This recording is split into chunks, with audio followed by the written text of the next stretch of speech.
Assalomu alaykum hurmatli o'quvchilar.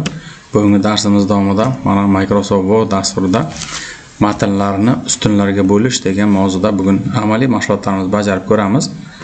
Bu amaliy mashg'ulot davrida nimalarni biz ko'rishimiz mumkin? Aynan matnlarni ustunlarga bo'lish masalasida mana ko'ryapsizki, shunaqangi test savollari bor, mavjud.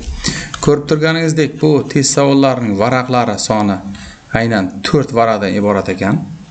Bu varaqni ixchamlashtirib, mana bu joylardan minimal foydalanish, mana ochiq sohalar turibdi mana.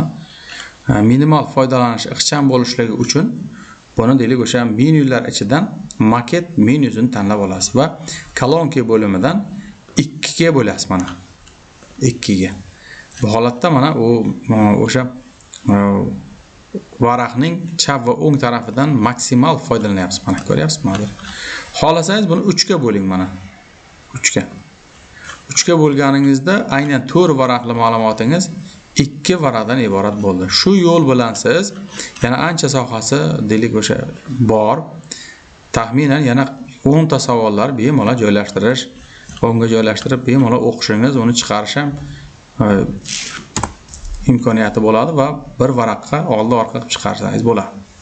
Shunday qilib bu bo'lim aynan maket bo'limidan kolonka bo'limidan mana joylashtirishingiz mumkin va bitta, ikkita va 3 kolonkalarga xolasangiz uni deylik sonini ko'paytirish imkoniyatingiz ham bor. Mana ko'ryapsizki 6 talik bo'ldi mana. Mana. Bemalol buni deylik o'sha maket bo'limidan